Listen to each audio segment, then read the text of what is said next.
cabin. A hiker decided to go on a hike by himself, something he was not very used to.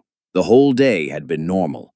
Trees and bushes engulfed his surroundings, and he enjoyed being outdoors in the mountains. Nothing seemed strange to him. That was until he began making his way back to his car. He figured an 8-hour hike was good enough. The sky was already getting dark, and he needed to get back quickly. What was odd was how little he recognized the trail back. That's when he began to panic. Night had already fallen, and all he had was a flashlight and no idea how to return. He knew it was already too late and too dangerous to keep going through the perilous forest. He started to worry that he'd have no shelter for the night, when, almost luckily, he stumbled upon a broken-down cabin. It was dark and looked like no one had visited it in years, but it was the only place where he could rest until daylight, especially since his flashlight was running low on battery. He knocked on the door a few times, but no one answered. Letting himself in, he found, strangely enough, a perfect bed fitted for one person sitting in the center of the room. He figured that if the owner came back, he could explain himself. Maybe the owner wouldn't mind, or maybe they were long gone. So he went ahead and got comfortable in bed. As he tried to fall asleep, he couldn't ignore the collection of paintings around the room, portraits of strange-looking people all peering at him, each wearing a smile that sent chills up his spine. But eventually, the exhaustion from the hike overtook him, and he was able to ignore the faces. The next morning, he got up early and was shocked to see that there were no paintings around the room, only windows. Number 2. The red wristband. A doctor was working at a hospital where the patients were tagged with colored bands. Green meant alive, red meant deceased.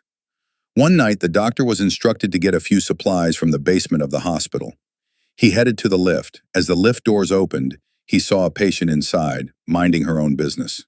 Patients were allowed to roam around the hospital to stretch their legs, especially those who had stayed for a long time.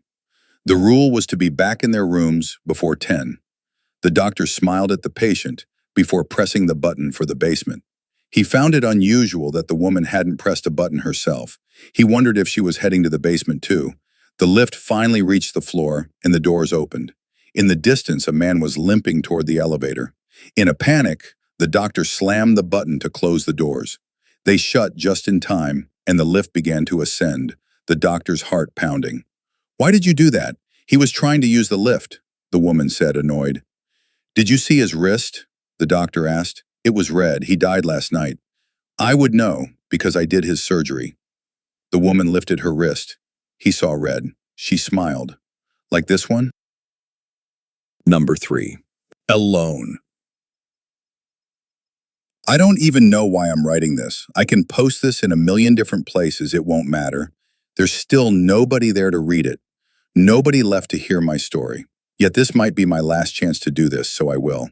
The feeling won't go away. They're watching. They're watching and getting closer every second. They can feel my terror, and I know they're enjoying it. It has been about 4 months since everyone disappeared, and I mean everyone. I woke up one morning for school. I immediately noticed the time. School started 3 hours ago. Must have just hit the alarm clock, still half asleep, and fallen right back to sleep. It happens to me sometimes. Why hadn't my parents woken me up? Probably just went to work early. The first time I started to notice was at the station. I usually take a train to school since it's the fastest way to get there. I hadn't seen anyone on my way to the station, but I lived in a rather quiet area of the town, so going was slow at this time of the day. It happened, so I didn't think much of it. When I arrived at the station, I noticed there was nobody there.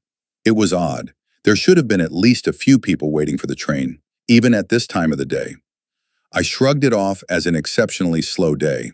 It happened sometimes too. I waited for a good while, but the train didn't come. I don't remember how long I stood there, but I grew increasingly frustrated. I decided to walk to school. After all, it was only a 20-minute walk if I did it fast enough, and I was late for the next lesson anyways. I didn't see anyone on my way to school, nor was there anyone in school. The school building was open and lit. I still didn't think much of it. The lessons were on anyways, but the classrooms were empty. Every single classroom in the whole building. Some doors were open, some closed, but there was nobody there. I tried the teacher's lounge, and it was empty. I even recall the smell of fresh coffee in the room. I tried calling one of my friends to ask what was going on. No answer. The phone rang, but there just wasn't any answer. I tried another. Same thing. I ended up going through every single person I know from school. No answer. I rushed to the shopping mall nearby. It was empty. The entire building, normally bustling with life, totally empty. The shops were open, the lights were on, the music was playing, the info screens were on. There just wasn't anyone strolling around the mall, searching through the stores, manning the counters. It was like everyone had vanished entirely. I tried calling my parents. No answer. The whole day I did not see a single living person. The only cars I saw were parked ones. There were no animals either. Everything was just dead quiet. But everything still worked. The shops were open, the lights were on, the TVs worked, there just wasn't any program. Even the internet was there. Every site worked, every chat room was open. There just wasn't anyone there. I went nuts. I don't remember much of the first days, what it was like. Just the feeling of unimaginable terror, loneliness. I didn't sleep much, I didn't eat at all.